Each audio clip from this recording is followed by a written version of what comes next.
I have to tell you about contraception. It's a temporary or a permanent method by which we can, I think there is,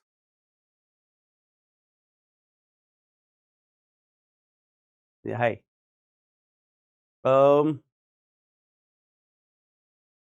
Started 2 minutes back. So you're seeing me 2 minutes back kind of thing.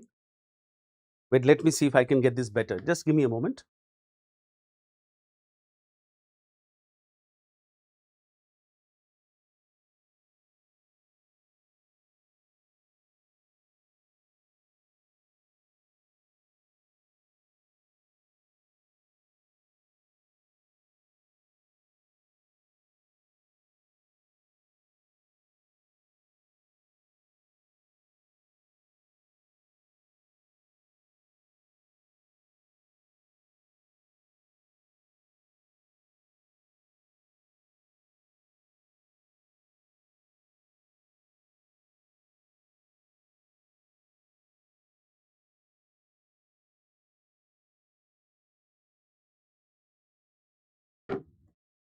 Right, my team tells me everything is fine.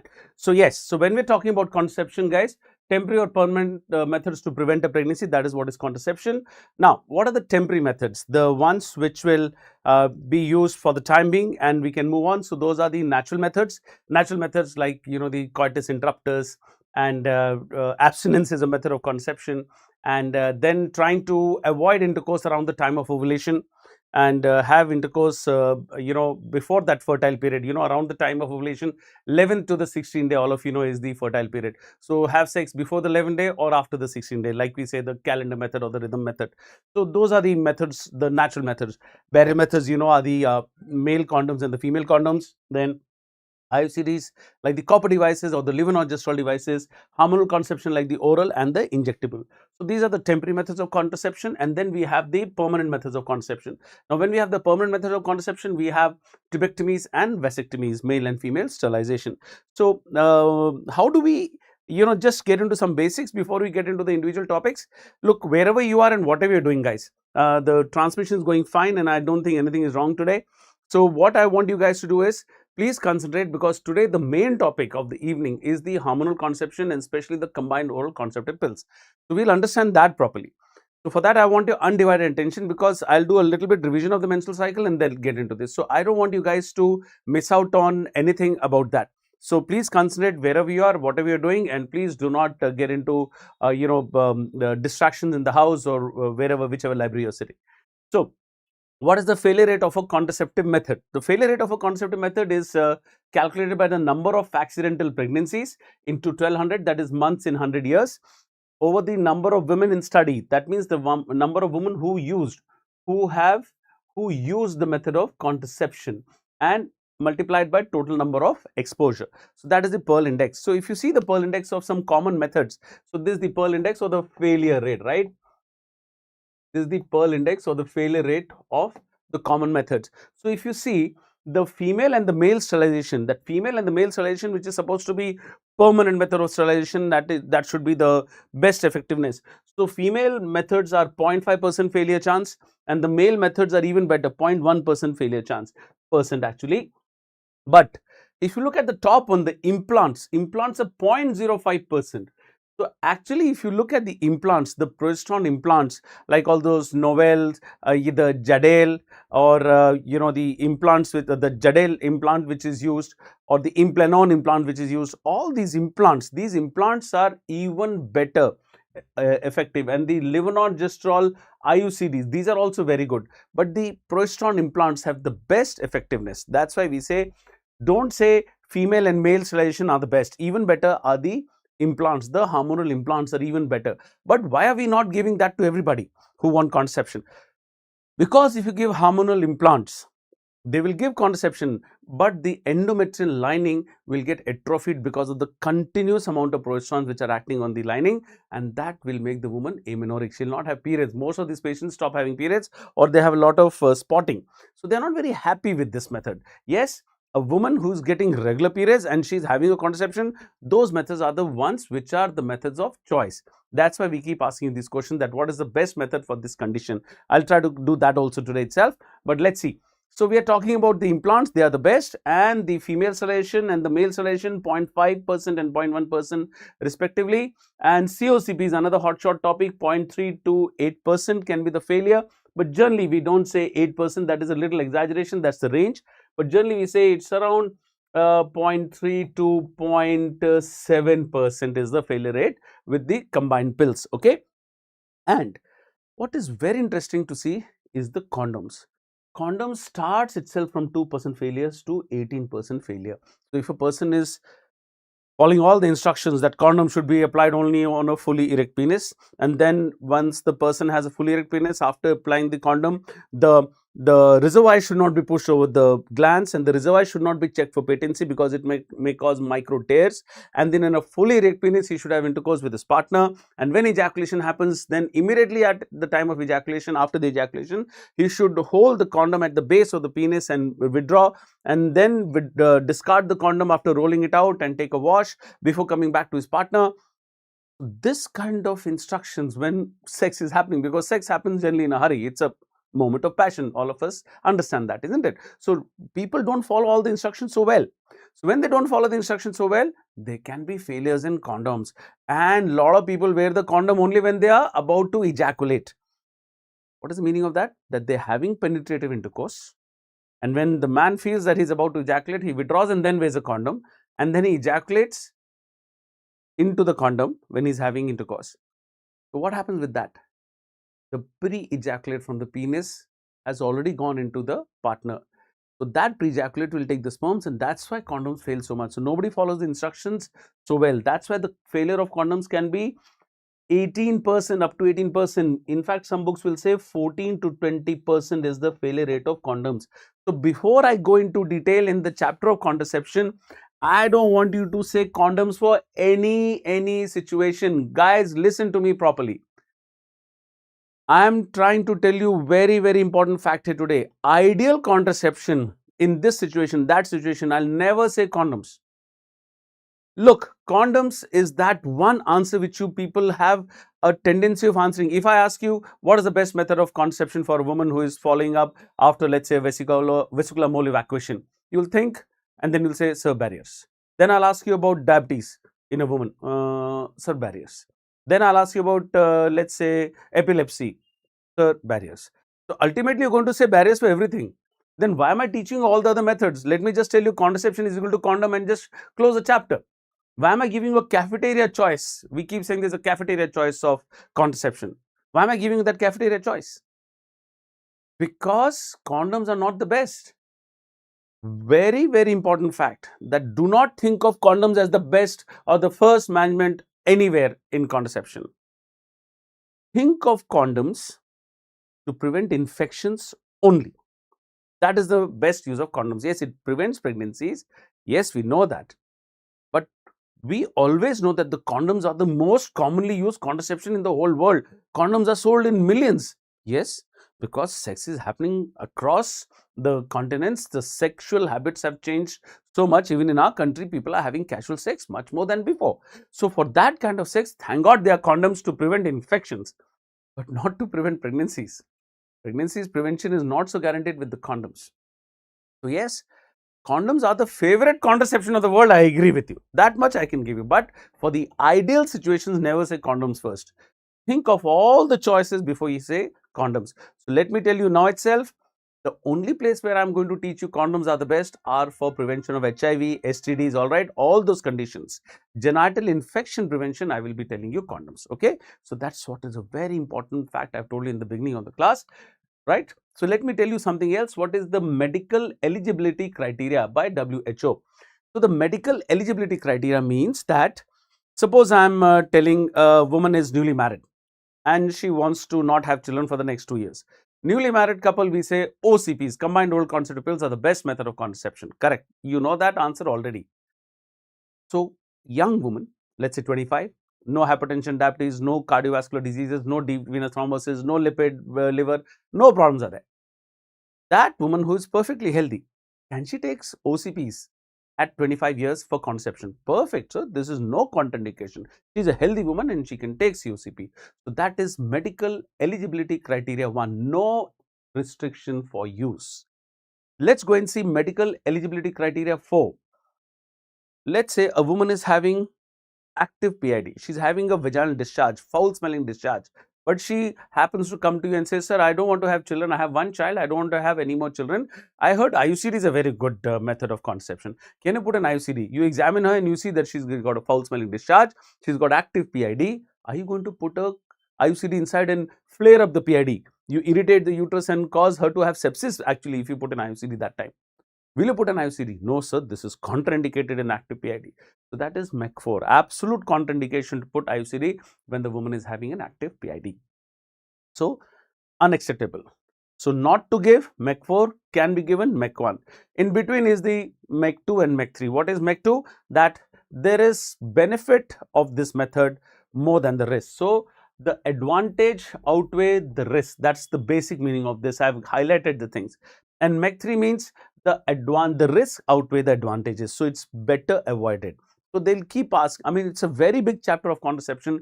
People who are reading contraception, there are 2-3 famous books which are quite thick, and it's a whole subject to be read, contraception. And every method in common situations, is it MEC 1, MEC 3, MEC 4, like that, they can be asking, but mostly they'll ask you about the regular things which are coming in the exams. So we are discussing just that today.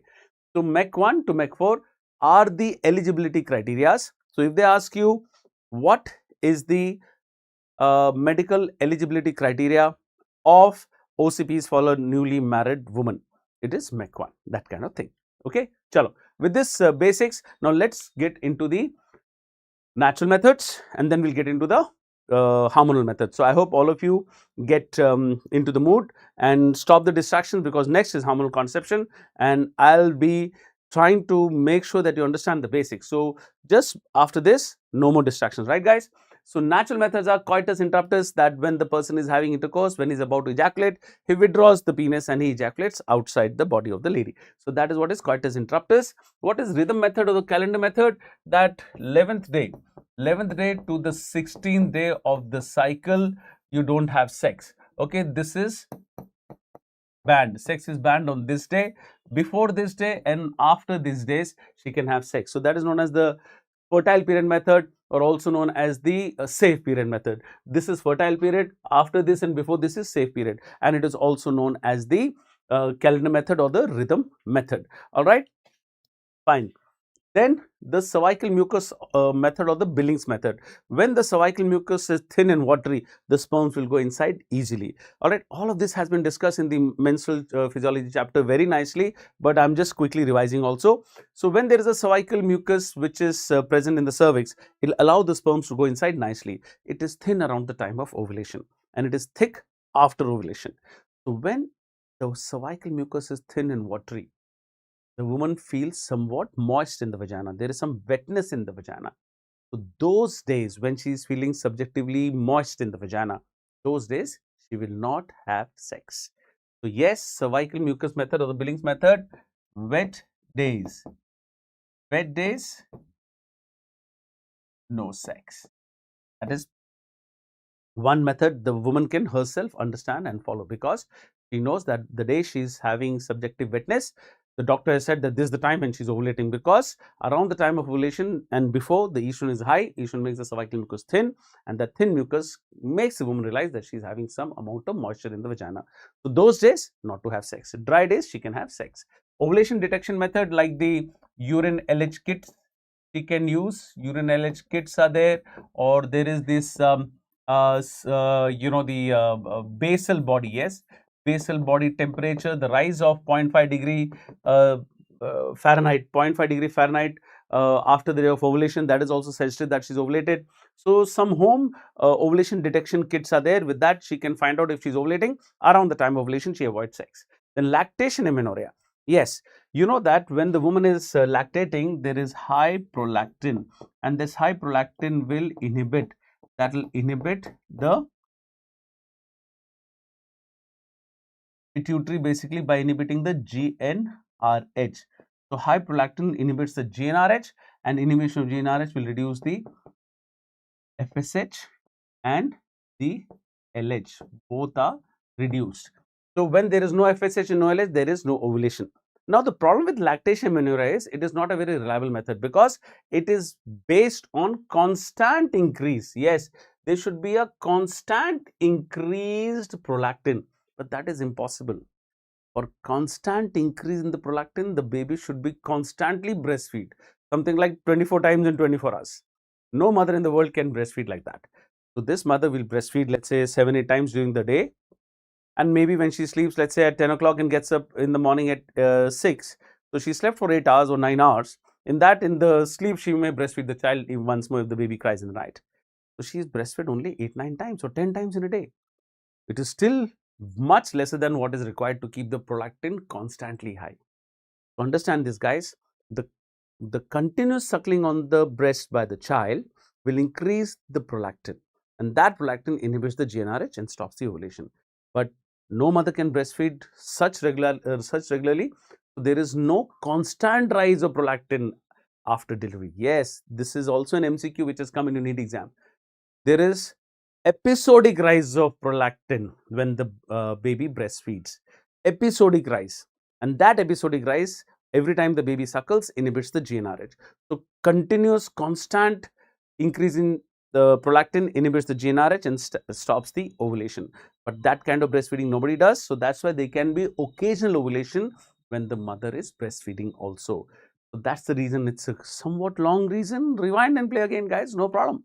You must understand that lactation amenorrhea is not a foolproof method of contraception. That's why a lot of people, a lot of these, women who delivered their first child, they'll come to me after 7-8 months and they'll say, sir, now I have breastfeed, like you said, I must breastfeed the child exclusively for 6 months. Now it is 8 months, so I must talk to you about the other things I can give my child to eat and drink. Okay, fine, I give that advice. After that, sir, I also don't want to have another child for the next 2-3 years. So can you give me some methods of contraception?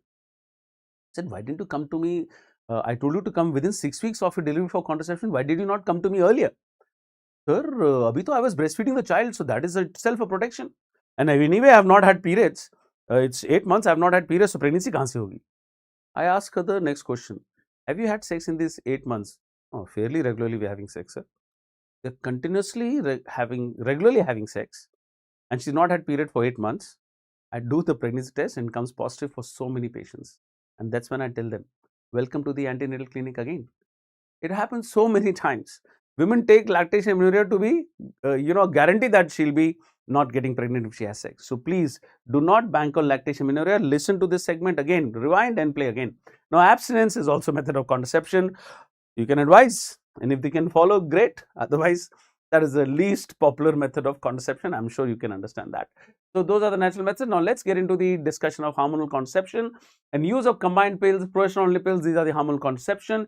And the first generation of oral contraceptive pills, where the estrogen alone pills, 50 micrograms or more was given 50 micrograms or more. This is that amount of estrogen which was decided. It will go and suppress the FSH and the pituitary won't work and ovulation won't happen. So that's what was done. 50 to almost 75, sometimes 100 micrograms tablets were given. That is the first generation. The next generation pills were the 30 to 35 microgram, and the progestins were, progestins means artificial progesterones. They were like levonorgestrel and norgestimate. Now the third generation pills are the estradiol, which are low dose. Guys, the word of the evening, this has to enter your genome right now. 6:20 p.m. in your genome, we are giving low dose estrogens these days. There is a lot of significance to this low dose word, which I'm going to just be discussing in the next slide. Okay, so estradiol 20 to 30 microgram, and progestins are like the desogestrel and the gestodine. These are the newer progestins. Okay, then the fourth generation are the new third generation pills, which have they are actually called the fourth generation, but they're actually the new third generation pills. And there you have estradiol of, again, same 20 to 30 micrograms, but the progestins are like drospirenone. Now, drospirenone is a progestin. It's a progestin which is given generally around 3 milligram dose along with the ethinyl estradiol. Plus, it has got a anti-androgen action. We have discussed this in the chapter PCOS also. And it has a anti-mineralocorticoid.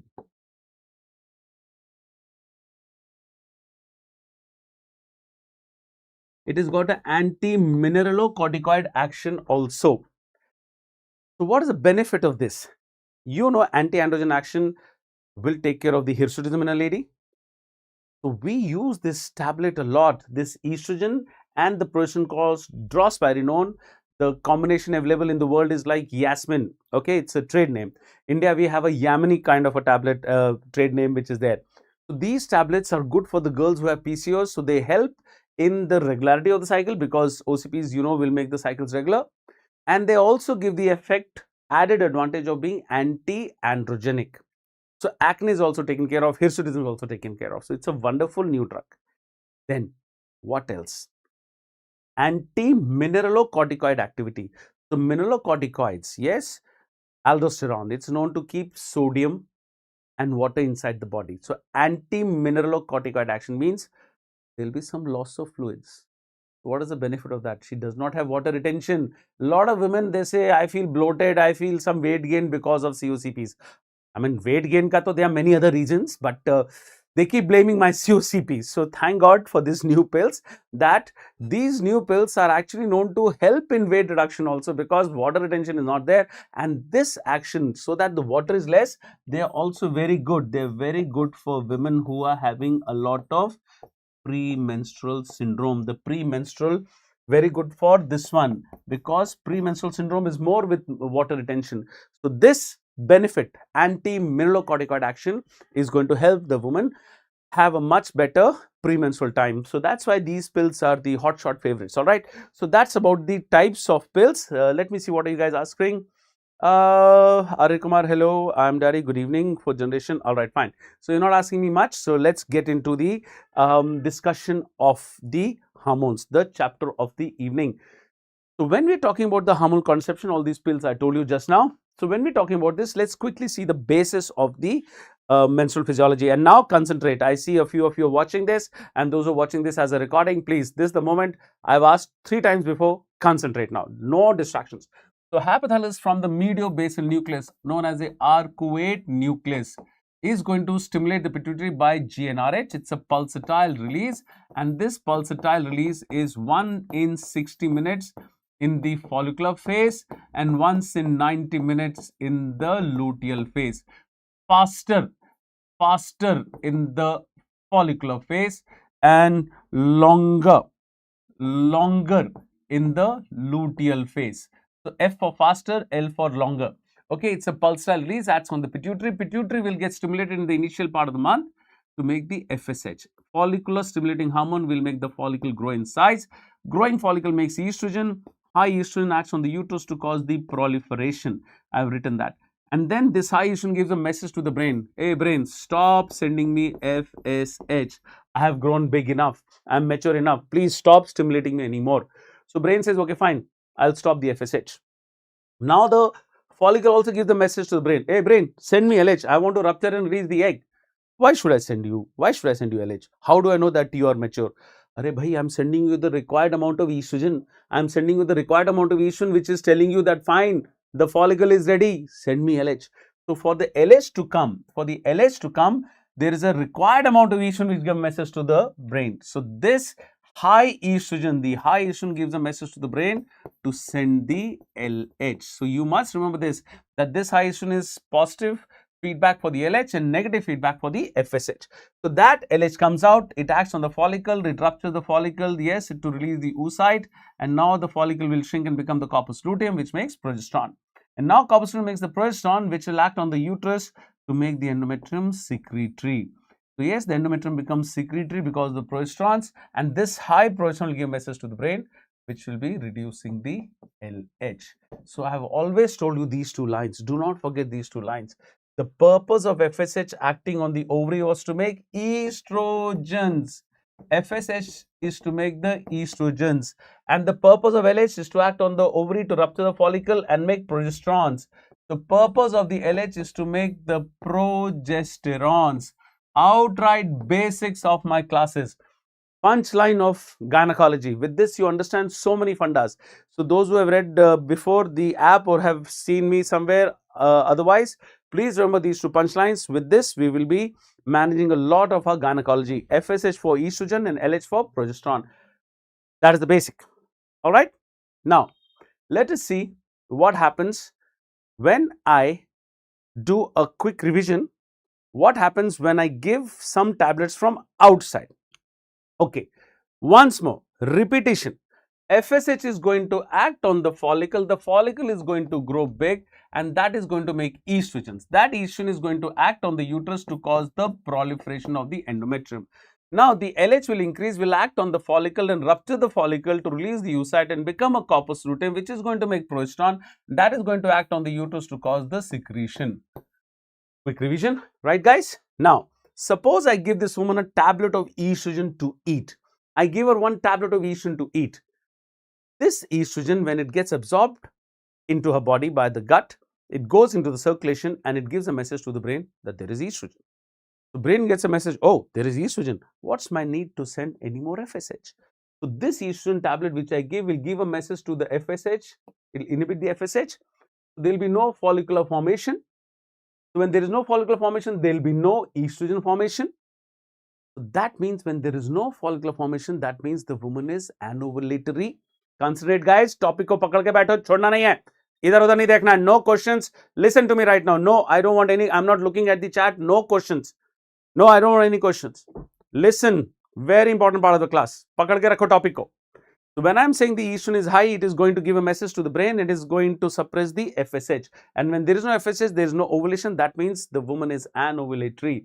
So now the woman has become anovulatory.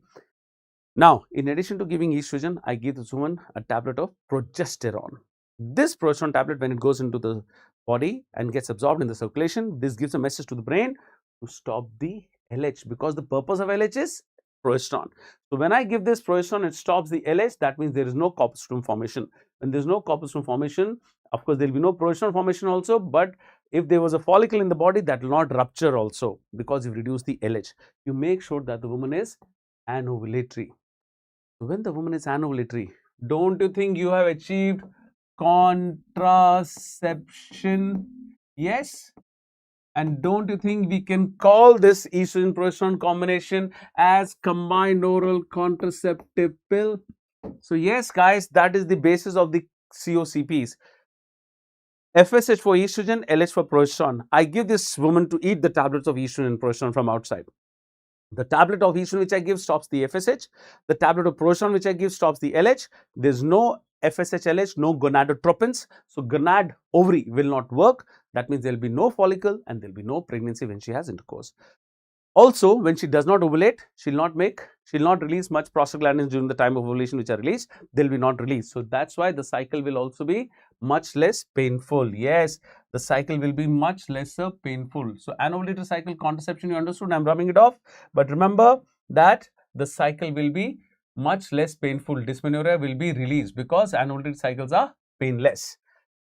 Now, after understanding this part,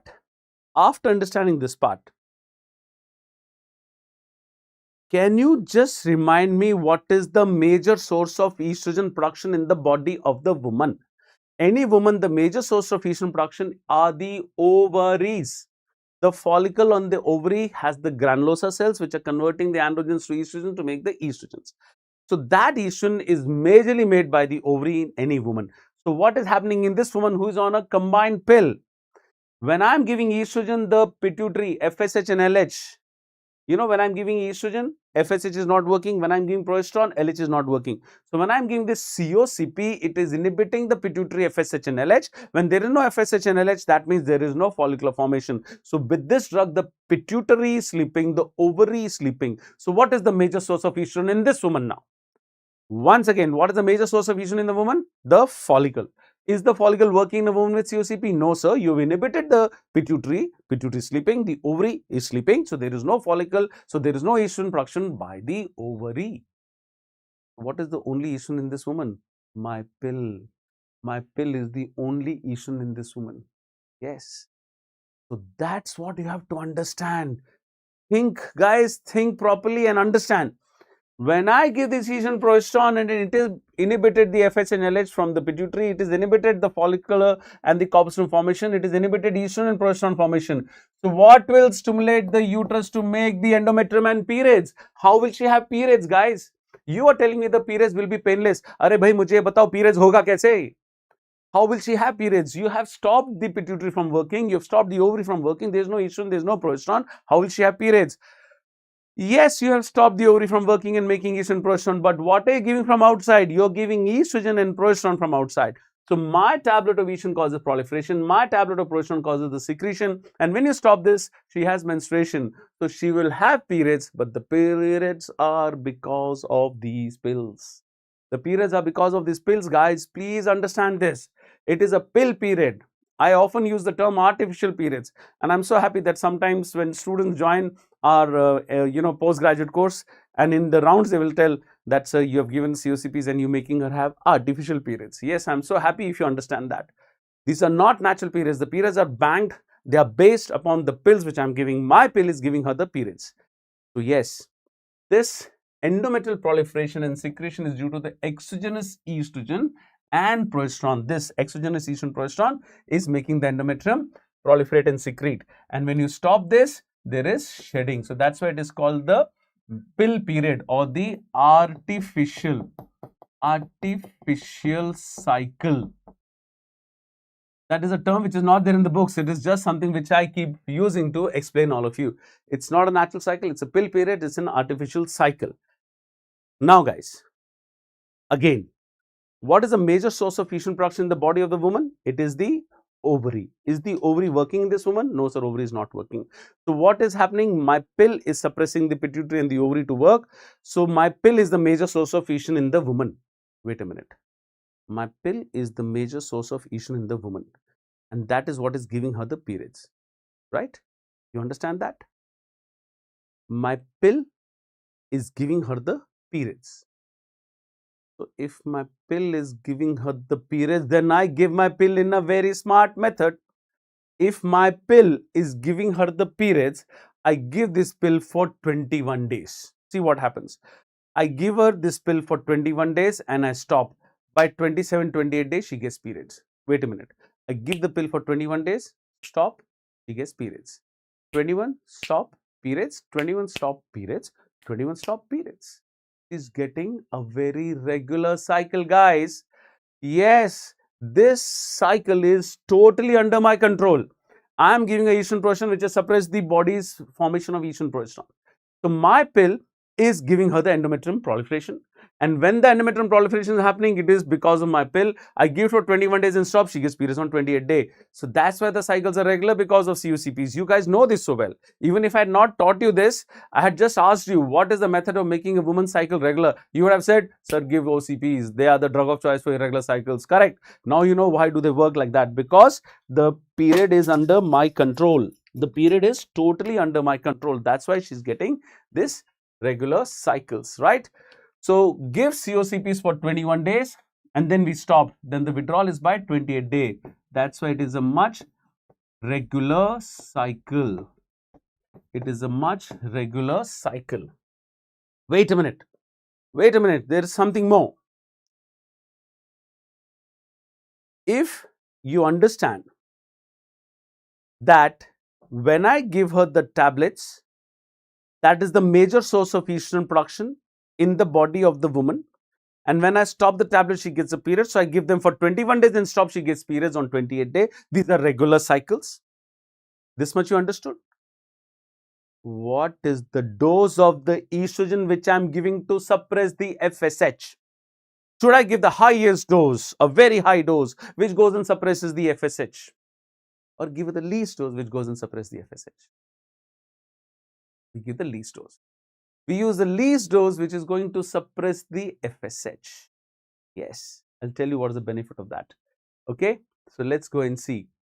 So when this FSH is not there, ovary is not working, estrogen production is not there, and when the LH is not there, corpusculum is not there, progesterone is not there, my estrogen tablet is causing the proliferation and my progesterone tablet is causing the secretion. Yes, quick revision, you understood that? Now, when I'm saying this, please tell me how much of estrogen I'm giving. I'm giving the least dose which is going to suppress the FSH. So I'm giving ethinyl estradiol only 0.03 milligrams. All right, which is actually, sorry for the disarray, 0.3 means actually 30 micrograms, and 0.02 means 20 micrograms, and 0.01 means 10 micrograms. All right, this should have come here. I think I changed the slides and it moved away. Okay, I beg your pardon. Anyway, I'm giving only 30 microgram, 0.03 milligram or 30 microgram. I'm giving the least dose which is going to suppress the FSH. So what is the net amount of estrogen in the body of the woman when I'm giving her COCPs? If I'm giving COCPs from outside, I'm giving a tablet of estrogen progesterone from outside, COCPs, they are suppressing the pituitary and making the ovary not work. Am I using the highest dose or the least dose? I'm using the least dose which can cause the suppression. So when I'm giving OCPs, that's the only estrogen source in the woman and I'm giving the least dose. So that's why the net amount of estrogen given to the woman is very low. So the net estrogen in the woman is low. Don't say if you give COCPs for 5 years, she'll have side effects of high amount of estrogens. No, man. If I'm giving her estrogens for a long time, this COCPs for a long time, let's say I'm giving her COCPs for, let's say, for 10 years. For 10 years, I'm giving her only 30 micrograms. So 10 years, she's going to have low estrogen in the body. Don't say if you give continuously COCPs, so estrogen is given for 10 years, that means high estrogen, so estrogen ka side effect ho jayega. Arey nahi yaar. Don't think that way. I'm giving a low dose. Look, you're used to eating, let's say, 4 chapatis a day, 2 for lunch and 2 for dinner. And you've been taking 4 chapatis all your, you're now intern, let's say you are around, final year MBBS student, you are around 23 years of age. And 22, 23 years of age, you've been eating 4 chapatis daily. Now, I put you on 1 chapati a day, low dose. And I give you 1 chapati a day for 10 years. So what is happening now? You're having 1 chapati a day. Is it more or less than 4 chapatis? It is obviously lesser. So that kind of logic you have to understand here, man. I'm giving her estrogen at a very low dose for 10 years. So if I give for 10 years, for that net, the net amount of estrogen for the 10 years is low. Low estrogen situation when I'm giving COCPs. Please understand that. That's why you'll understand the benefits. You don't have to mug them up with a mnemonic anymore. You will understand them. Yes, when I'm giving her COCPs, the net amount of estrogen available in the body is low. So that's why we have a lot of benefits with COCPs in addition to getting the contraceptive benefits. So yes, when I give COCPs, it's a low estrogen situation of the body. Let's say I'm telling Mala N, it is the tablet which I was showing you there. So there is low estrogen, so endometrial proliferation every month will be less. That means there will be less bleeding and lesser anemia. Now, if there is proliferation less, then hyperplasia cases will be still lesser. So, there will be lesser hyperplasia and there will be lesser endometrial cancer. Now, when estrogen is lesser, it will also help in reduction of ovarian cysts and ovarian cancers. Less estrogen also means lesser colonic cancer. Hot shot, guys. Just put any number of stars and arrows and VIMP. It is coming. It came twice in the last year. I think it came, once in INICT, it came once in MCI. That, yes, in the last July MCI it came. Which of the following benefits are there because of COCPs? Which cancer is reduced? Colorectal cancer is reduced. Estrogen pills will bind the secondary bile acids in the gut. So when the secondary bile acids are lesser in the gut, so that is lesser teratogenic for the gut. And also, they also are known to this, estrogens are known to inhibit the cancer cell lines. When we are, the colonic cancer cell lines are inhibited in vitro, if we say. In vitro, when we seen, they are known to inhibit the cancer cell line proliferation of colonic cancer cells. That's why C colon is lesser with COCPs. Also, the other benefits are the reduction of benign breast diseases. But this is that very important thing. We are going to come back and discuss fibroid and endometriosis later sometimes in this Farre series. So when we are talking about fibroids and endometriosis, they are classically in hyperestrogenic women. Classically, these two diseases in gynae are because of high estrogen. So both these conditions, when you read, I'll be telling you the treatment is to reduce this disease by giving COCPs. So if you give COCPs, they are going to reduce the incidence of fibroids and endometriosis. It reduces hirsutism and acne, like I told you earlier. It reduces PID because of reduction in the congestion of the pelvis and also benefit in rheumatoid arthritis. So these are the benefits. These are the non-contraceptive benefits of low-dose combined pills. Now maybe I'll see your questions. Yes. What if not give pills, no periods? I didn't understand your question, Tanisha. You'll have to ask me better. 7 to 14 day fertile. Why low is preferred? Why not high dose? High dose, Sudha Prasmanta, will cause side effects of high estrogens. I want to reduce estrogens for all these benefits, na?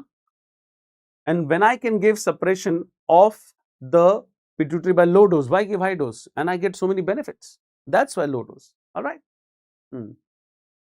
But later the body will stop making progesterone estrogen because of pills mutation. Then what? What is that? I don't know what is pills mutation, my dear Tanisha. I have not heard of that. Maybe I have to start reading better. There's nothing called that. Pills will not cause any problems like that. There's nothing like a periods because of COCP. She'll not have periods or she'll not ovulate at all. No. 95% women recover within 3 months. Most women recover within the first 84 to 85% recover within the first month. And 95% recover within 3 months of stopping the COCPs, the ovulation. So the rare problems of pill amenorrhea, that is something like 3-4 months she doesn't get periods. Post pill amenorrhea is described, but that is not common. I've yet to see more than one case. I think maybe one, and the second one maybe had some other problem of endometrial destruction. So it's a doubtful case which I saw. The post pill amenorrhea is described, but not like what you're discussing. Please know the core basics first, Tanisha. Let's not worry about the rare complications. Okay, less chance of this will come later. Increased chance of clotting factors. Yes, you are right. I'm coming to the disadvantages. Yes, we are coming to that, my friend. How common those things are, we are discussing that. I'm just telling you so far what are your doubts. So please ask me about these things. Yes. How many months normally OCPs for PCOD? Now, Sutta Prasamanta. This is that one question. Yes. Thank you for asking me this question, Sutta. Lot of people say give COCPs, the periods will be regular. Right? And if you are interns and some of you, if you are first PG and you're watching this, you have been taught that give COCPs for 6 months, periods regular ho jayega. Arey, it will be regular only for the 6 months when you give. How will you treat PCOS with just giving COCPs? If you give COCPs, the period will be regular because you're giving an artificial cycle. PCOS का treatment OCPs नहीं है, please. OCPs are not going to treat PCOS. It is going to suppress her natural, whatever is the method of her periods, it's going to suppress the pituitary and you're going to give artificial cycles. So as long as you give the COCP, she'll have regular cycles. Moment you stop the pills, she'll go back to irregular cycles. So whenever you're taught this, so many of you know this line. So give COCPs for 6 months and the cycles will be regular for life. Nonsense, man. It never happens that way. If it is PCOS, it will not get corrected by COCPs. COCPs will give regular cycles only as long as you give these COCPs. Now, this has to be understood. You're going to become gynecologists, man. And my students, you will understand better than what the whole world is talking. That OCPs, if you give 6 months, will cause regular cycles for the rest of her menstrual life. Nonsense. It never happens that way. It's only for the time when you give this, she'll have regular cycles. So yes, if she wants regular cycles, she better take this pill regularly as long as she wants regular cycles. That's how it is. That's how it is. Yes. So lifestyle modification will help in PCOS but not treat PCOS. PCOS is not, there's nothing like I give this tablet and everything about PCOS is over. No, PCOS is a syndrome. See the app. It's a very interesting chapter. Okay, fine. So let's move on. So these are the benefits of the COCPs and let's move on and see other things. What are the rare side effects? Very rare side effects. Okay, now I'm going to speak with a lot of my experience also. In addition to, I've been in gynecology. I got into my PG in 1996. Ever since, it's now 30 years and God bless, God forbid, this is what I've been doing all my life. So please, these side effects are theoretical before I tell you also. You're worried that it's going to cause deep venous thrombosis. It is to people who are having a predisposing cause. They will have these side effects more than healthy young women. So yes, let me just tell you that the adverse effects which are very rare is adenocarcinoma of the cervix, but not the squamous cell carcinoma. Please, the CS cervix which you see in the OPD, all your final year students and the MBBS students and the interns, that is squamous cell carcinoma of the cervix. The adenocarcinoma of the cervix very rarely can happen because of COCPs.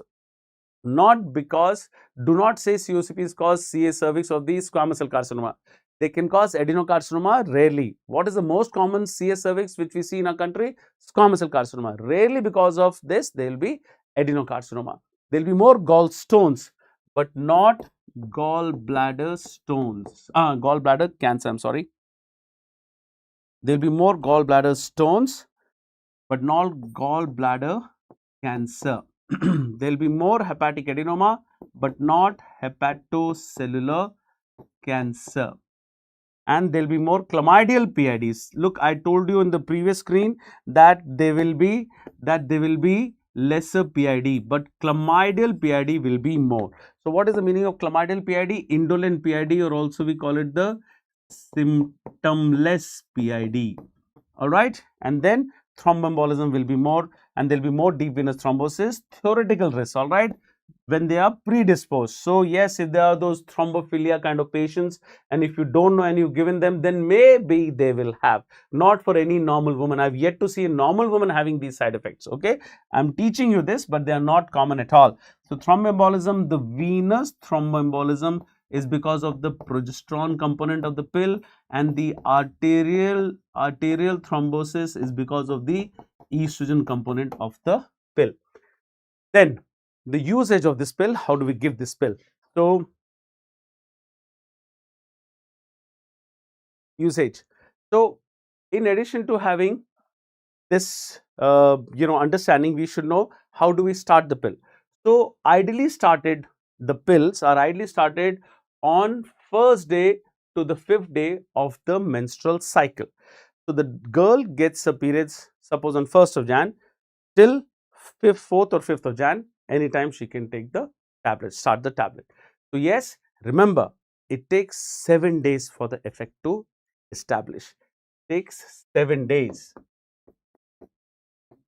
So when it takes 7 days for effect to establish, that is the basis of many things coming later. So suppose a woman says, I'm going to get married, and I'm going to get married on 3rd of Jan, and I'm going to be sexually active, let's say 4th of Jan onwards. So I want to start a pill. My period came on 1st of Jan. So I tell her that you take the pill, but till 7th of Jan, if you have intercourse, you must use some other method, because the effect of the pill has not yet established. But that's only for January. Next time when you take the pill, let's say for Feb, that time you're already protected. Now for that first 7 days of Feb and the first 7 days of March, first 7 days of April, you don't have to follow that protection. Only for the first time when you start the pill, this rules lasts. Then there is something called the quick start protocol or the random start protocol. Any time of the month when the woman comes to me, I started the pill. This is generally reserved for people who are not reliable. They're not going to come to you for follow-ups of contraception, especially our, the uneducated strata of the society, the low socioeconomic status, and even the teenagers, because teenagers who are sexually active, they might be having a lot of sexual exposure, and they come to you for infection management. Even as recent as yesterday and today, we saw some teenagers in the OPD, and those people, we told them that, to advise them to stop having sex, they may not follow, but at least be careful not to get pregnant and don't have infection. This is the advice you must give these youngsters who have intercourse early in life. So yes, we give them COCPs even if they're on the 10th day of the cycle or the 15th day of the cycle. Pakad mein to aayi, be patient, so that she's at least under some COCP. No sir, if you start on the 10th day, then the pill is for 21 days. That means 10 plus 21 is 31 day ho gaya, and period will come on the 38th day. Yes, for the first time it will come like that. It will come delayed, yes, because I started after 10th day of the cycle. Correct. Hoga. Once only, na. Next time she'll be following the pill properly. Then she'll have regular cycles. But at least I caught her, and I'm preventing unwanted pregnancy. So that is start any time of the menstrual cycle. The advisable mainly for the low socioeconomic status and the teenagers who are not compliant. Now, very important part of the class, missed pills. If the person who is regularly taking the pills, let's say for 3 years, she missed 1 pill, so take 2 today. If she misses 2 pills, then also take 2 tablets today. Now, what happens if she misses 3 pills? Please don't say take 4 today. Don't say that if she misses 6 pills, she takes 7 today. There's no such law, okay? If she misses 1 tablet, she takes 2 today. She misses 2 tablets, again she takes only 2 tablets today. If she misses 3 tablets or more, oh hello, she is not taking estrogen progesterone tablet from outside, and that estrogen progesterone tablet is going to cause the suppression of the pituitary and suppress the ovulation. If you do not take the tablet, if the woman is not taking the tablet for 3 days, then the pituitary wakes up from the suppression and it gives a rebound high FSH, and she may actually ovulate very early. So yes, that is the cause of the failure of the pill now. So if 3 days or more are missed, the effect is lost. That is what is very important to understand. So 1 day missed, take 2 today. 2 days missed, take 2 today, not 3. 1 or 2 day missed, take 2 today. If it is 3 and more, First, remember the contraceptive effect is lost. So what do you do now? Tell her to take one pill, the day's pill. She's not taken for the last 3 days. She comes to me on 21st of Jan. I tell her, okay, fine, take today's one tablet. Now don't miss the pill. Continuously take the pill, okay? No more missing. So, okay, I will remember, sir. But remember, now the contraceptive effect is lost. So, it will take again 7 days for the effect to establish. So, for the next 7 days, use another method of contraception because it takes 7 days for the effect to establish. But if she misses 3 or more in the 3rd week, now that is what is if 1st week, 2nd week and the 3rd week. And then there is 7 days of ferrous sulfate. So, that is how we keep the month of a patient with PCOS. This is the time when we are giving her the active principle, that is a COCP, and the last 7 days there is only ferrous sulfate tablets. Now, if she misses on the 1st week, 2nd week, follow this protocol, this one. If she misses in the last 7 days, you tell her that she's missed the pill. How many days you miss? Sir, I missed for 3 days. Okay, take one tablet today. Do not give a gap, because now when you're taking it in this last, suppose she's missed it here. She comes to me, let's say on the 18th day of the cycle saying I've missed for the last 3 days. I tell you, take one pill today. She takes one. Now continue the tablet. She takes it on 18th day, 19th day, 20th day and the 21st day. But she says, sir, after 21 day, I'm supposed to take a gap of 7 days, that ferrous sulfate. No, now don't take a gap, because the effect will establish only in 7 days. And then you again give a 7-day gap, again the effect will be lost. So, if you miss the pill in the last 7 days, then the gap of those 7 days, that ferrous sulfate days, that is not given. Okay, so if she misses in the last 7 days, she takes one tablet, she continues the pack and she discards those extra iron sulfate tablets, and she continues for 21 days without a gap, so that the effect is established and there are no breaks. Okay, so take one pill today, next 7 days use alternative method just like this, but since it is the last 7 days, avoid 7 days break. Okay, avoid the 7 days break. All right, so let's first 7 days out of the way, then another method also along with. Yes, first 7 days, first time when you start, yes. Mother had some problem, leg spots on the legs. Yes, those can be because of any drugs. Leg spot, what was the etiology, my dear? Fixed drug eruptions, there can be so many other drug reactions to any tablet in the world. Yes, I'm not saying OCPs are without any side effects. Even if you take crocin, it will have side effects, my dear. So, hypersensitive reactions can be there to so many things. So, if the person has taken for some time, she had some spots and then you stopped, they went away, it is an allergic manifestation. That can happen to it. I am talking about long-term use of OCPs, and if they have any side effects, they are very rare. I mean, there are no immediate hypersensitive reactions. Now, the person is having a protection. OCPs, no pregnancy is happening. Now, she's continued taking for 3, 4 years, 5 years, 10 years, and the side effects are very less. Hypersensitive reactions can happen to any tablet. Even ranitidine can cause. We take it for gastritis, like, you know, we keep popping in ranitidine because we have this gas ka problem, isn't it? And then that can also have side effects. Any drug can have a side effect. Iron sulfate can have side effects. Folic acid is known to cause side effects. Hypersensitivity alag hai yaar. Side effects of OCPs given for a long time, those are different, right? Okay. Now, wait. Let's not get distracted. The very important part coming. Okay, don't stop. Wait. Missed one pill, take 1 or 2. Sorry, missed 1 day or 2 days, take 2 tablets today. Missed for 3 days or more, I explained everything to you. What if she has missed for 3 days and she's had sex in these missed pill days? The contraceptive effect is actually lost because she's missed for 3 days and she had sex. She comes to me, sir, I didn't take the pill for 3 days. There was a a family function going on and I was very busy at home, so I forgot to take the pill. But they managed to have a physical relation. Missed the pill, had physical relation. What happens? She's not protected and she had sex. So now, in addition to giving all of this, you have to give emergency contraception. So if 3 or more days are missed and she had intercourse on the missed pill days, then give emergency contraception also to prevent a pregnancy from happening. Okay, so emergency contraception is also given. That's extremely important part of the discussion. All right, chalo, let's move on and see contraindication to COCPs. I've given you first itself, age more than 35 years and she's a smoker. No, what happens that any woman who is, let's say around 40 years and more, we don't give COCPs because the theoretical risk of coronary artery disease will increase, and also the risk of this side effects will increase more. So after 40, COCPs are generally not given for contraception. We generally avoid. But if a woman is a smoker, she's as it is increase the risk of coronary artery diseases. So we don't give smokers OCPs after 35 years. All right, excuse me. Then what are the other contraindications? Pregnancy you won't give. Breastfeeding you will not give. The estrogen component, yes, estrogens will reduce the prolactin. So breast milk formation won't happen. Also they cause mammary. There is a mammary gland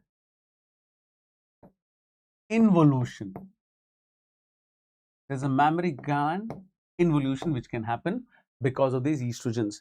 So the shrinking of the mammary glands can happen. So that's why it's avoided. So estrogens are classically not given. If at all you want to give oral pills, we give them progesterone only pills, right? Then we have the deep venous thrombosis, which can happen, pulmonary embolism. So that's why it's a contraindication.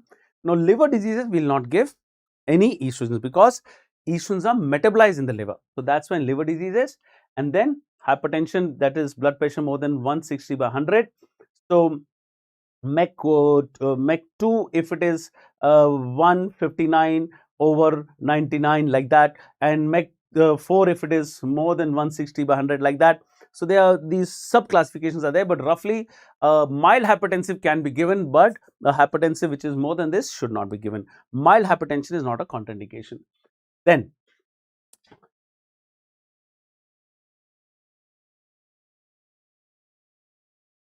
right, active breast cancer we cannot give because any type of estrogens are not given in a woman who's got breast cancer because most breast cancers are estrogenic. So in a follow-up of breast cancer after treatment also COCPs are not given. Uncontrolled diabetes with nephropathy and neuropathy, uncontrolled lipids also you don't give, and ischemic heart disease with stroke, migraine with aura, these are all the contraindications. So remember, diabetics who are controlled I can give. Yes, COCPs are safe in diabetics. Controlled diabetes safe है, कोई problem नहीं. Uncontrolled diabetes, uncontrolled lipids we don't give. Okay, now what is not a contraindication is your MCQ. Not a contraindication for use are the STD, PID and HIV. This is absolutely nothing to do with the use of COCPs. Nothing. In STDs, HIV, you can go ahead and give COCPs. Right. I didn't understand this question, Sutha. So, to prevent fertility due to intercourse, how many months? I mean, you're trying to say that, huh? I mean, like, the effect established in 7 days. That's it. And you continue giving COCPs as long as she doesn't want to have children. She got married at, let's say, 25 years and she says, I don't want to have a child till I'm 32. So, she can take COCPs for 7 years. You can maybe, ask me this question somewhat better. All right. Chalo. So we'll see, we have many more things to discuss. So I don't want this to become a very long class. Let's see what else we can discuss. So Saheli, yes, that is Centroman. Somebody wrote Saheli. Tanisha, did you see my presentation? How did you guess that I'm going to teach Saheli next? I didn't run the slide early. Good.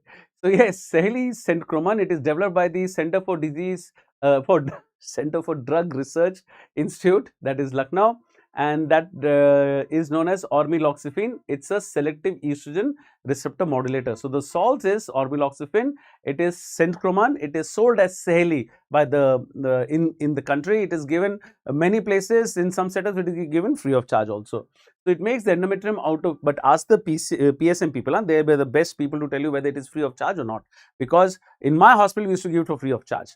I'm talking about it's not a government hospital where I work for a missionary hospital. So we used to give it free of charge for some time. Of course, now we don't give any pills because we have to have a different kind of a setup for that. So this is mostly available in the market, but whether it is free or not, that is for the PSM people to tell you. So remember, it makes the endometrium out of phase for the endometrium. Endometrium is too secretory for the embryo. So embryo comes to a very fluffy endometrium for an implantation. So it doesn't implant. So there is an embryo uterine asynchrony with the ormeloxifene or Saheli. So we generally give it for twice a week for 3 months for the effect to establish, and then we give it once a week till as long as she wants to take contraception. But the side effect is that there could be some delayed cycles. Some of my patients, most of my patients who say that they used to get periods in 28-30 days, they generally get around 35 to 40 days periods when they give ormeloxifene, but it's a very effective drug. Yes, it's a very effective drug. So what are the permanent methods? So permanent methods are the sterilization methods, like the male sterilization, the female sterilization. I thought in addition to COCPs, I'll discuss the more important methods which generally come in the exams. So I'll just get into the sterilization surgery. And remember that mostly the sterilizations are done when a woman has 2 children. Now, there is no contraindication to have a sterilization done after 1 child. There is no such contraindication.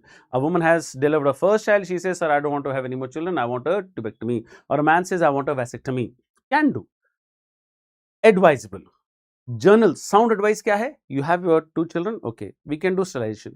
Well, let's wait for the younger child to become 3 years old, because neonatal mortality is still quite high in the country. Some fever happens. Let the child get to be around 3-4 years, and then you can come for a permanent method. Till then you can take IUCDs, like that we say. Permanent sound advice is after 2 children, wait for the second child to become 3 years and then do the permanent sterilization. But nobody listens to this. People come to us after the, the 4th delivery also, we tell them to get a sterilization done. They say, okay, fine, aayenge sir, 6 hafte ke baad aayenge. And then they come to us only when they're delivering again. So yes, that's a problem in our country. The biggest problem which I feel, I am not supposed to speak about social causes on this education forum, but then all you students, MBBS students and interns, you'll all become administrators. Some of you will become the, the head of departments and the directors and of the institute, and you'll also become maybe into political posts, maybe the Director General of Health Services one day.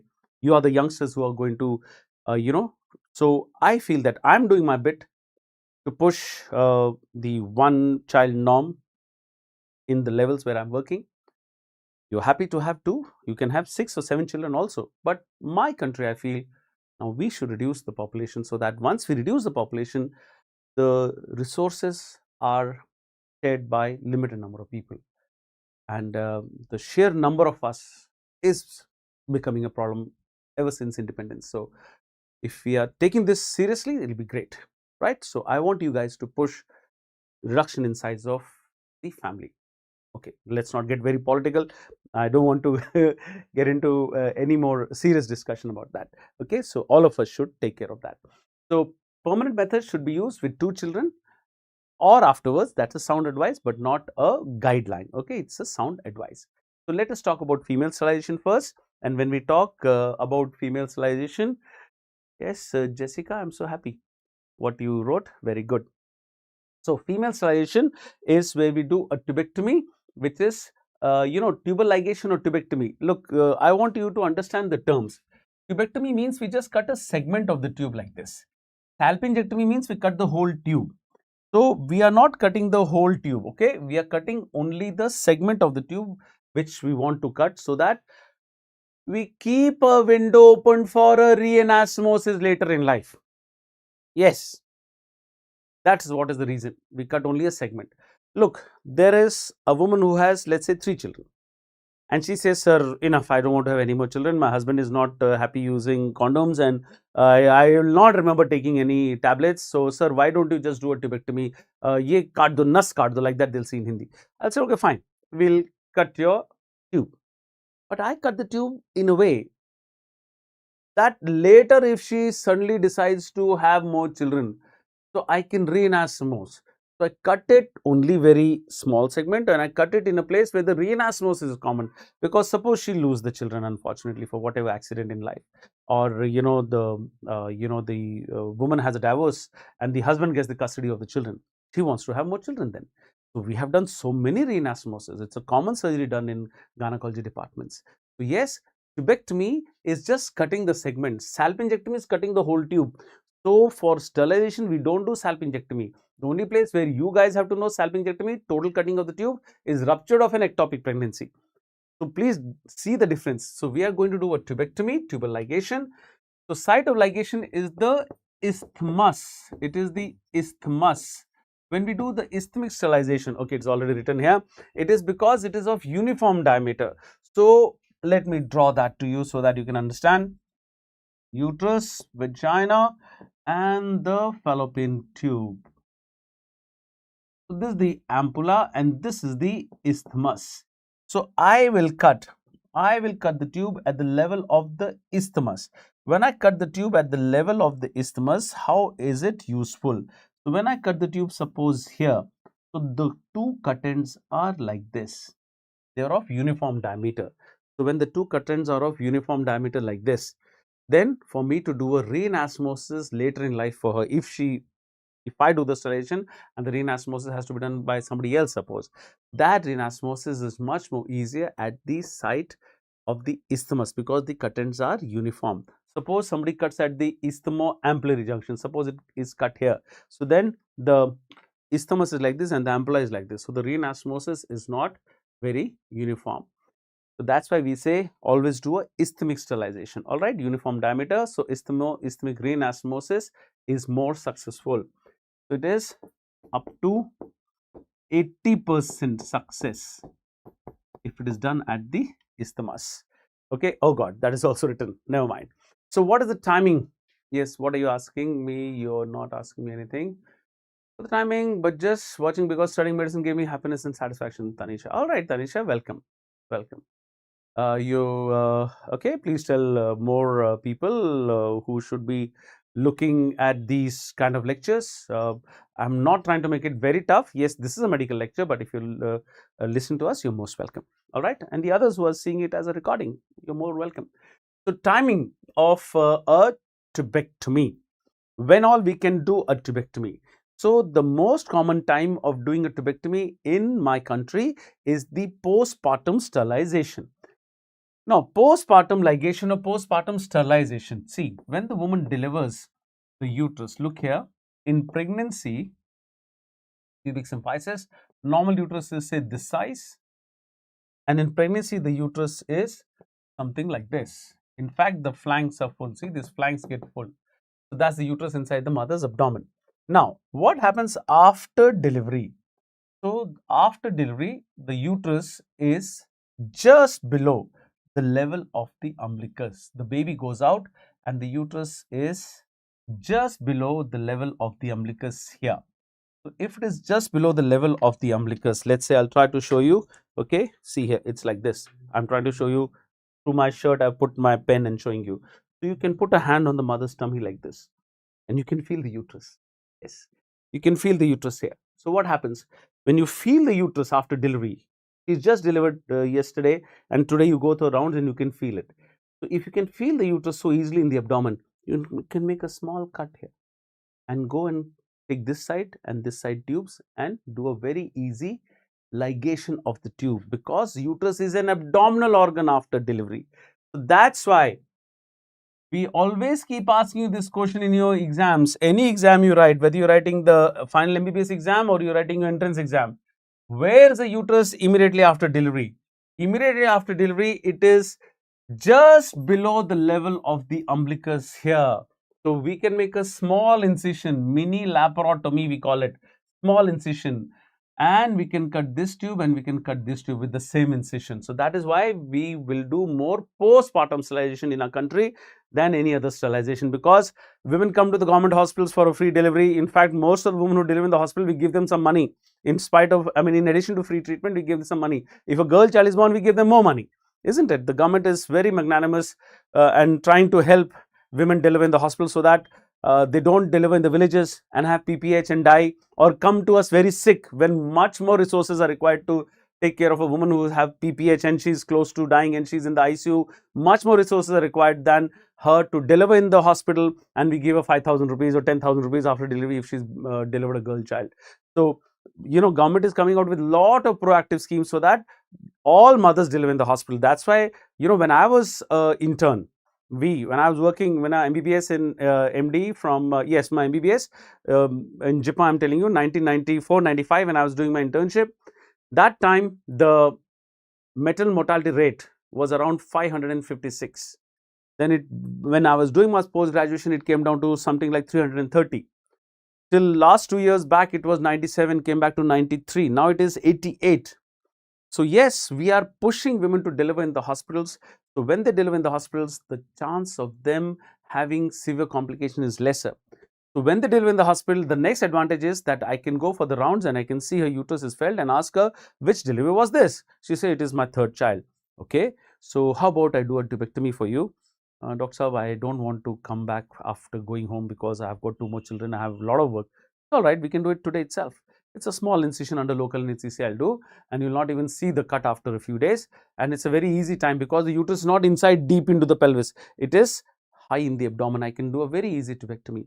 I convince her, and then we give them some money, 500 to 600 rupees. I think the PSM people say now it has become 600 for the women who get sterilization, and it's around 1300 for the men.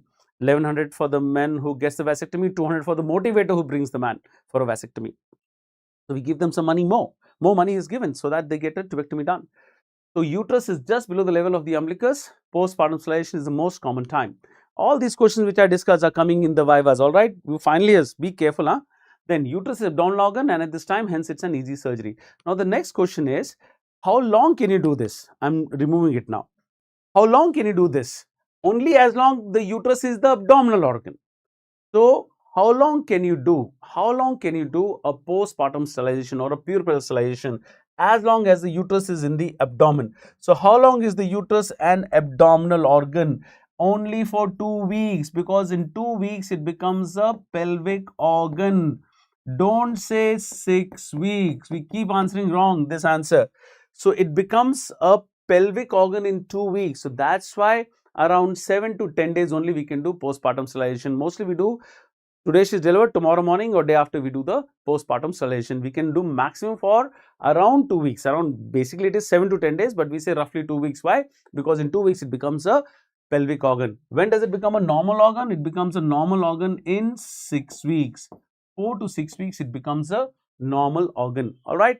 So yes, I think these colors you're not able to see too well. I'll go back to black. So we can do this only for up to 7 to 10 days. So best done within the first 2-3 days of delivery, maximum up to 7 to 10 days. Why? Because in 2 weeks it becomes a pelvic organ. So both the questions come in your vivas. When does the uterus become a pelvic organ? 2 weeks. So how long can you do puerperal sterilization? Maximum 2 weeks, okay, or 7 to 10 days as written here. Then what is the other method? I told you sterilization. Just now I told you which method? Postpartum sterilization, also called the puerperal. I'm telling you the timing of sterilization.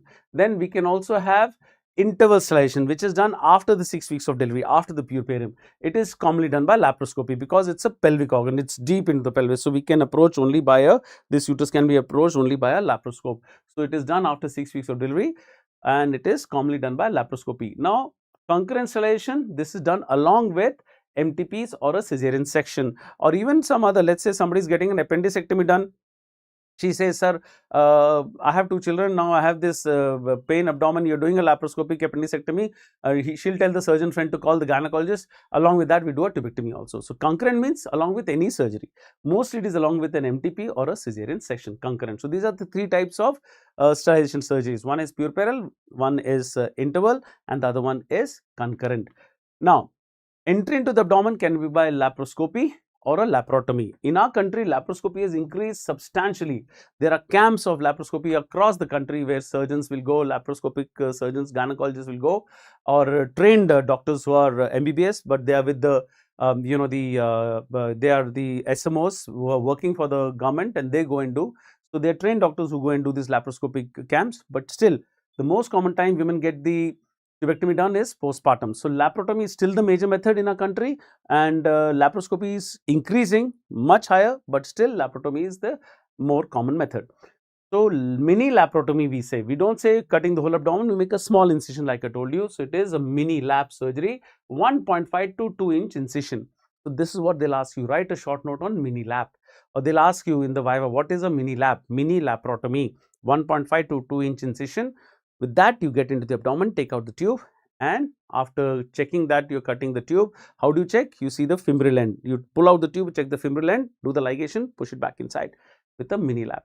Laparoscopy also is a method of entry, but laparoscopy is not done in the puerperium because there is a high chance of failure because the tube is edematous. So if we generally put a ring on the tube.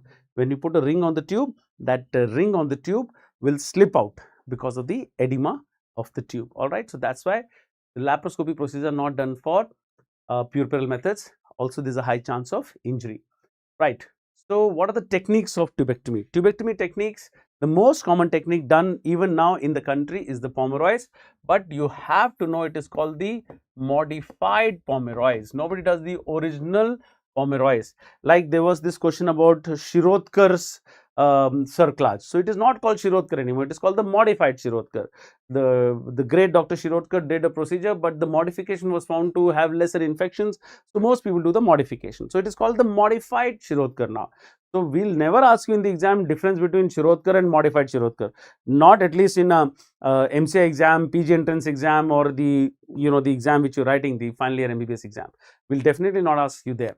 So, you have to know modified Pomeroy is the most common method in the country. So, single ligate is used and both the ends are cut. So, you see we use this forceps, Babcock forceps to pick the tube and make a loop like this, and then we tie the tubes together and then we cut them. So, what happens? These tubes are cut and they are tied together. Can you see this? They are tied together, and when the sutures dissolve, they will get separated. They will get separated. But what is the problem? That they are together for a few days. So, when they are together, there can be a theoretical spontaneous recanalization. That's why this modified Pomeroy's, it's not my favorite method. A lot of people also don't do this because of this theoretical chance. So, the cut ends are together can lead to fistula formation leading to failure. Theoretical chance, okay? So, let's not say that it's a bad thing to do Pomeroy's, but it has a theoretical risk of a spontaneous recanalization. Then what is a Parkland technique? That's my favorite technique. Why? Because what I do in that when you make a loop of the tube, you cut both the tube and you tie them separately. They are not together. From the day of surgery, they are separate. See, Pomeroy's, they were tied together on the day of surgery itself. So, there was a chance of recanalization. In Parkland, they are separate from the day of surgery. All right. So, tubes are ligated separately in this one. Postpartum ligation can give permanent sterility. Obviously, yes, definitely. Permanent sterilization to karna hai. Method is permanent is Suta. The method is permanent, so it is for permanent sterilization. Yes, you can do a reanasmosis if she so desires, but that has to be done surgically. It is a reanasmosis, a major surgery. So till that is done, she will not conceive. Failure of a tubectomy, that is a side effect of any procedure. Like anything you do in surgery, there can be failure. The purpose is to give permanent sterilization, Sutta. Don't get confused. So that is the Parklands. Pomeroy's and Parkland are the two techniques which are coming in your exam generally. But in MCQ exams, the other techniques also have to be known. I'll just tell you a few other techniques. I'm not telling you all of them. All right. So Irving's procedure is, that show-off procedure when you want to tell your PGs that you can do something very nice, So what we do is we cut the tube and one end is buried. The one end of the tube is buried into the musculature, uterine musculature, another end is buried into the mesosalpinx. So, see here, the tube is cut, one end has been buried into the uterine muscle, the other end goes into there is a mesosalpinx, basically the top end of the broad ligament. The mesentery of the tube is known as the mesosalpinx. So, we bury it into the mesosalpinx. So, in addition to cutting the tube, we bury it also. There is another method called the Uchida's method, subserosal dissection. It's all right. It's that under the serosa we do the dissection so that the top of the tube looks continuous, but inside it is cut. That is Uchida's. They are not asking all those vague names, but Irving's comes as a choice. Then Madeliner's method and another method is the Kronos method. There are two methods which are taught to you only to condemn. Don't do these two methods. So, what are those two methods which are not to be done? One is Madeliner's method. What is happening in the Madeliner's method? You are just crushing the tube. You are not cutting it. See, tubes are only crushed, not resected. So, if you just crush them, there is a high chance of failure. So, that is why Madeliner's is not done. This is not to be done. We don't do because high chance of failure, high failure rates. Then, what is the Kronos? Kronos is the fimbrectomy. This is a favorite PG entrance question. What is the name of the fimbrectomy surgery? Just the name they'll ask. Why? Because you're cutting off the fimbria. See, the fimbria is gone. You throw the fimbria off. So even if she comes for a reanastomosis later, there's nothing to hold the egg later on. There's no fimbria. So you'll have to do a neofimbriostomy, which is a 5% success kind of a thing. That's why Kronos fimbrectomy is also not done. So these are the methods of tubectomy which I thought to tell you. We can also do laparoscopic rings and laparoscopic clips. So let's see, if it is not there, then I'll tell you otherwise. So steps to avoid ligating other structures. Yes. So when we're doing a tubectomy and you made an incision and you're taking out the fallopian tube, so sometimes you can actually pull out the round ligament and ligate it. You can pull out the bowel also. So how do you make sure you're ligating only the tube? So when you pull out the tube, you pull it out so much so that the fimbria also comes out of the abdomen. When the fimbria comes out, that structure has to be ligated. That's the best way to make out. Again, question. All you final year MBBS students, these are the questions they'll ask you in tubectomy. How do you make sure that you're cutting only the tube? You pull out the tube. You can, whichever tubal organ you are going to ligate, you try to pull it out completely. So only the tube can come out completely. If it is a round ligament, it will never come out completely because it is going into the inguinal canal and going to the labia majora in front. The round ligament will not come out. It will come out only minimal. You will not be able to see any end of the round ligament because it cannot come out. You will tear it, but it will not come out. Similarly, if you pull out the bowel will keep coming out. It will not stop coming out. So whatever structure you are ligating, try to pull it out so that you can see the fimbral end. Once you see the fimbral end, then you ligate. Okay, so the method by which you pull it out is by the Babcock's forceps. Babcock's forceps. That is the atraumatic forceps, and that is what instrument test will come. You know, the tip of this forceps is blunt so that when you pull the tube, it will not tear and it will not get crushed and not bleed. Babcock is also a favorite instrument of the surgeons for handling bowel because it is atraumatic. Okay, structures ligated by mistake when you're doing a tubectomy. What are the structures you can ligate by mistake? You can ligate the round ligament, which is the most commonly wrong ligated structure. You can ligate the small bowel. You can ligate the ovarian ligament. Appendix has been ligated a few times, many times actually, but some of the time we'll tell you those stories informally, all right, not on a formal forum like this. But yes, ureter, can that be ligated or has it been ligated while doing a tubectomy? Watch it, guys. This is the favorite. MBBS students, watch it. This is the favorite question your examiner is going to ask you. When you're telling about tubectomy, they'll say, okay, what are the structures you can ligate by mistake? They'll try to make you do this mistake. You'll say, sir, while doing a tubectomy, I can ligate the round ligament. Okay, और क्या है? Sir bowel ovarian ligament you can ligate by mistake. नहीं और भी कुछ है, एक और ट्यूबल स्ट्रक्चर है, जो नीचे से जाता है और वो ट्यूबल स्ट्रक्चर जो पीछे से आके आगे जाता है, that you can ligate by mistake, you know, and you'll say, sir, ureter. And then they'll fire you. How can you ligate the ureter? Arey bhai, you cannot ligate the ureter. Why you cannot ligate the ureter? Because ureter is not in the abdomen. Ureter is behind the abdomen. It is a retroperitoneal structure. So they will ask you this. They'll try to elicit this mistake out of you. And when they say ureter, they'll start firing you because you don't know your anatomy well. So that is a favorite Viva question. Can you ligate the ureter? Please never say. In fact, it happened with one of my, I remember long back when I was in my MBBS, they asked me in a table Viva. It was not the final exam. It was, we used to have a send-up exam pre-final. And my professor asked me. So he kept giving me that hint. Can you ligate that one tubal structure is there, one tubal structure going from the side coming? I said, sir, I will not ligate the ureter. And he started smiling because he knew that somebody who had given the exam had already told me before. So yes, I said, sir, I will not ligate the ureter.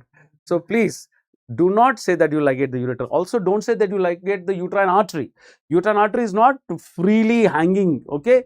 Uterine artery is next to the uterus and you have to dissect out the round ligament, uterine artery from the leaves of the broad ligament. You cannot ligate the uterine artery also. So don't say artery, don't say ureter. What you can easily say and pass the exam, round ligament and small bowel. These are the commonly ligated wrong structures. So enough about these wrong ligated structures. Let's move on and see some other things. Why it's not. Yeah. So ureter cannot be ligated even by mistake because they are retroperitoneal structures. Yes, just a completion of the notes. And uterine artery also cannot be ligated. I told you these two. Please, those of you are seeing late, please remember this cannot be ligated. All right. Chalo. So failure of rate of tubectomy is more than vasectomy. That's why vasectomy is the more preferred method when we do permanent sterilization. Tubectomy, as you know, a lot of women have died in tubectomy in our country. Yes, unfortunate truth, but it has happened. Vasectomy, I have not heard. Yes, side effects to any injections like lignocaine given for a local block can cause anaphylactic reaction, and the patient can go into a shock and the hypersensitive reaction and can die. But I have not seen that happening. In touch wood, I don't want to see that in my life. We have done quite a few vasectomies in our life, but tubectomies, a lot of people have lost their lives also. So yes, it's a much safer surgery to do a vasectomy. So failure rate is less than tubectomies, and non-scalpel vasectomy can be done. We stabilize the vas with the ring forceps, pull out, and a sharp artery forceps is used to dissect it. I'll show you the instrument, it's easier for the understanding. A T bandage is tied. Surgeons will teach you how to put a T bandage for the scrotal support, and avoid lifting heavy weights for 5 days, we say, because there is some congestion in the scrotum because of this surgery. So yes, this is the instrument. So there is a sharp dissecting forceps. Yes, that's what I want to tell you. A sharp dissecting forceps. This sharp dissecting forceps, can you see the tip of this one? This is by, this is of course which commercially available kits. So in this, you use this sharp instrument to make a stab wound in the scrotum. So we first obviously give the local anesthesia, and at the base of the scrotum somewhere here we make the incision.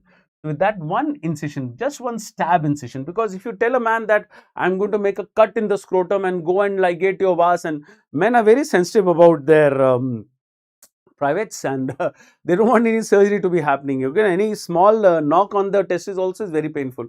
So what happens that men are not very happy getting the surgery done. So we tell them, okay, see, I'm not doing any cut.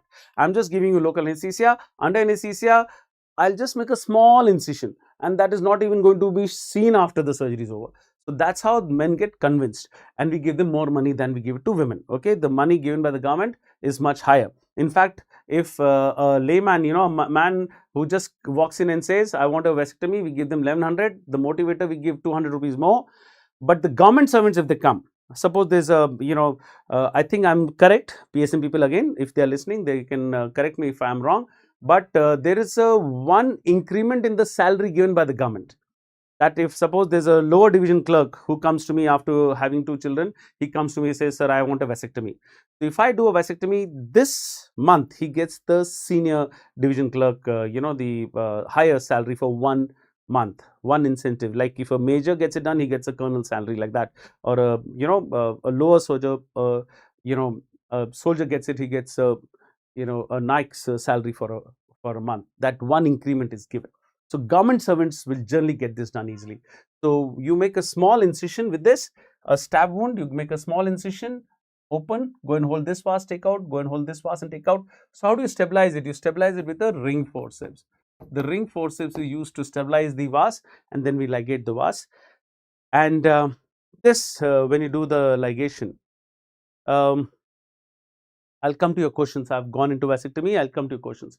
When you're doing this ligation of the vas, suppose you do the ligation of the vas somewhere here, you've done the vasectomy here. So the part which is distilled, see this part will have sperms.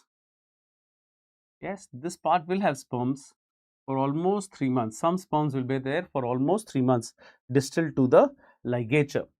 So that's why we tell them that even after I do a vasectomy, you're not sterile immediately. You will take 3 months to get sterile. So for the next 3 months, you must take some alternative method of contraception. So post vasectomy, use alternative method for contraception, and that is for 3 months. For 3 months or 20 ejaculates. It takes 3 months for this part distal to it to get emptied, or it takes 20 ejaculates for this part to get emptied. Look, your PSM book says 30 ejaculates, but my Williams obstetrics says 20 ejaculates. So I will have to quote Williams obstetrics because that's the book of reference. And if they're asking you in your final MBBS exam, so whichever exam you're writing, please ask your PSM people what they want, and please ask your gynae people what they want to write if you're writing the MBBS exam. Those who are writing the entrance exam, go ahead and write 20 because Williams Obstetrics is the book of reference for anything about contraception and obstetrics. So if that book writes 20, you will have to answer 20 in your exams. Okay. Anyway, they are not going to give a choice between 10, 20, 30, 40. No, between 20 and 30, they are not going to give a choice because they also know the doctors who are making the MCQs are seniors. They are all professors of major institutes. So they also know that two books give different values. So they don't give both the values together. All right. So yes, 20 or 30 depending on the college where you're working, you can modify. Be smart. All right. This much you can know. All right. Why alternate method is used? I told you, Sudha, that there are sperms in this part. So these sperms can be there every time he has sex for next 3 months or at least 20 ejaculates. So these sperms can make this man's partner pregnant. So for the next 3 months or 20 ejaculates, whichever gets over earlier, because some people will have sex almost on a daily basis. So the 20 ejaculates get over earlier also. So whichever is earlier, that time is used, is a warning that time please use some other method of contraception. Mostly they'll use barriers for that time. All right. Then after this 20 ejaculate 3 months is over, also do a semen analysis. Also do a semen analysis and prove azoospermia. You must do a semen analysis because if you cut a wrong structure, if you've not done a proper ligation, then the man may still have sperms. So till you do not prove azoospermia, we do not give the certificate. Once he gets the certificate from me that yes, he is azoospermic now, then he approaches the government and the government gives him that 1100 rupees which is promised. All right. In high focus states like UP and Bihar, those high focus means where the population control is a problem. There we give almost 2000 rupees. But in non-focus states like Kerala and Punjab, non-focus states, we give them 1100 rupees. All right. So semen analysis is also done. So what are the complications seen after you do a vasectomy? Once you do a vasectomy, there can be a any surgery. I did not tell you about the tubectomy, same complications there, but there are some peculiar things in vasectomy, so I'm giving you the list. So complications can be hematoma formation in the scrotum, infections can happen, a spermatic cyst can form because you blocked things. So a spermatic cyst can form and they can be anti-sperm antibody formation. Why can that happen? Anti-sperm antibodies. Sudha, please listen to this one. Anti-sperm antibodies happen because there is something called the blood testis barrier. So sperms are never in contact with the blood of the man. Yes, sperms are never in contact. But when you do a surgery and if there is some bleeding and some ligation or some extensive procedure is done, if the sperms come in contact with the circulation, then the body treats these sperms as foreign antigens and starts making antibodies against these foreign antigens. So eventually, even later if you do a reanastomosis, they may not be able to have children because of the anti-sperm antibodies which are formed in the body. So the sperms keep getting progressively destroyed because of that. Right. What are the other complications? Yes. In addition to these complications which you see after a vasectomy, what are the other complications?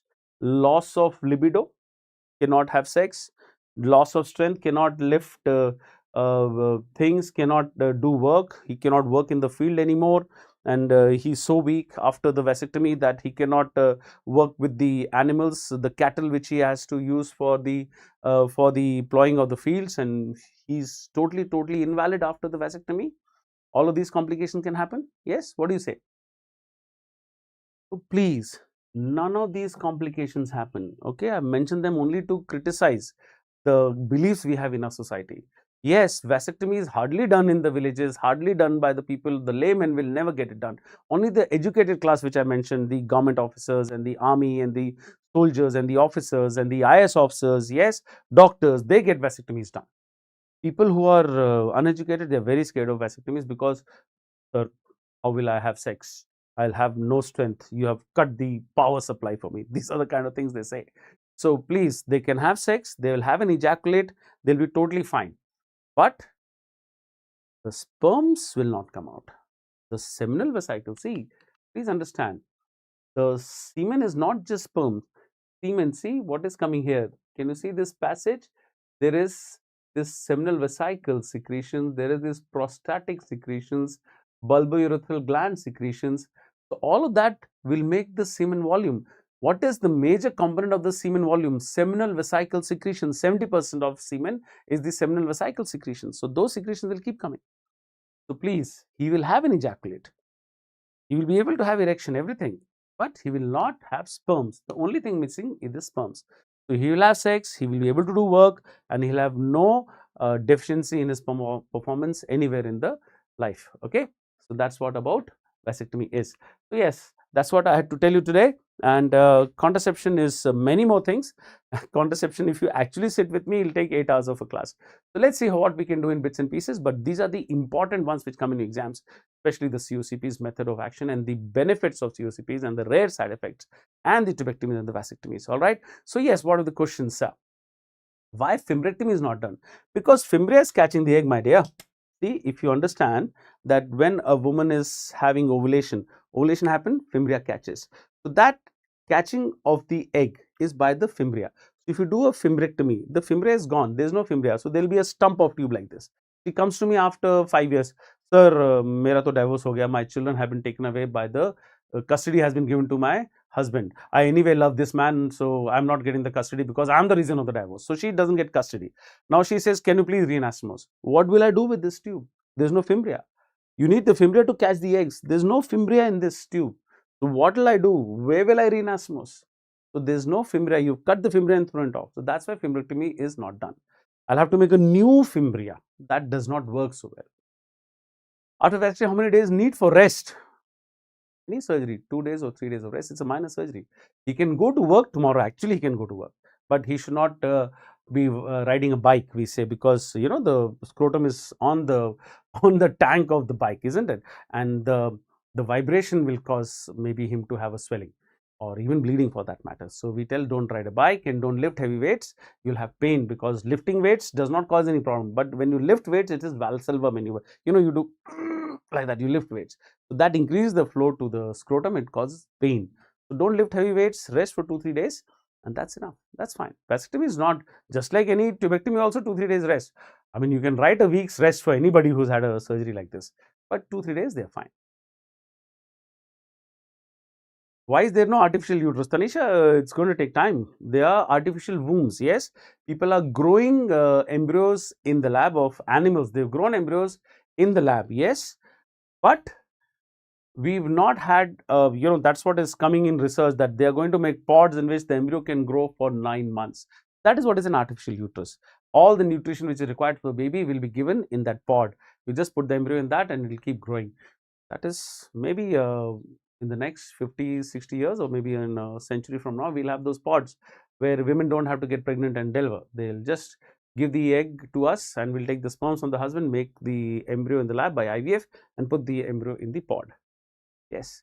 So we can't do human research, but animal research, a lot of people are quietly doing this work. So who knows? Maybe in our lifetime we see that. Yes, uterine transplant is done. Yes, if a woman doesn't have a uterus, somebody else's uterus who doesn't need it can be transplanted to her. That has been done. It has proven its worth, and somebody, I think 3 years back, somebody already delivered a child with a transplanted uterus. That has been done.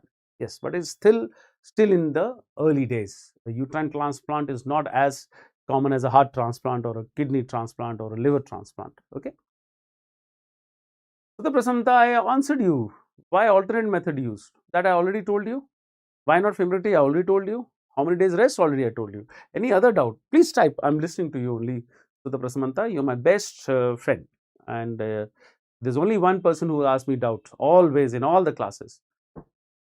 Surrogate. Surrogate is not artificial uterus. No, surrogate is just arrangement. You know, okay, I don't have a uterus, or I don't want to get pregnant, so I just give my eggs to the gynecologist. He takes my husband's sperms, like that we say, and the embryo is made and put into a uterus which is willing to keep it, like the mother of the lady generally does it, or the sister of this lady generally does it. That's not an artificial uterus. That is just a surrogate. That is just an arrangement. You have a lot of surrogate, right? You don't want to write the exam, your surrogate goes and writes the exam, isn't it? When you're not read, your friend who's read for the exam can write it. Don't do it, huh? Please, I'm not suggesting. It's just an example. Okay, guys, don't quote me, okay? I just said, just to make you understand surrogate. आजकल तो बहुत careful होना पड़ता है यार. All right. Vasectomy, pain and small hematoma formation and wound infection. Yes, that's the most common complication you see after a vasectomy. Yes. So if there are no more questions, I think I will take your leave, guys, and due to Ladis, okay. Oh God, Fahad, you're going to get me into trouble, man. We're not discussing that part in this live class, okay? Okay, some other time about this. Okay. Okay, guys, thank you so much. Lovely taking your session, and I'm so happy that nothing went wrong. Yesterday there was a delay. I don't know why. We were sorting out everything. So my friends in the relay center, me here, all of us overnight, we shut all our instruments off and put them on. So that works always best. So if your scooter is not getting on, don't we turn it left and don't we turn it right and then start kicking it. It works. So that's what happened. Nothing has changed, but today the class went off fine. I'm so happy. Bye, guys. Thank you so much, and get back for the fibroids class and the CA service class in the next sessions. Good evening.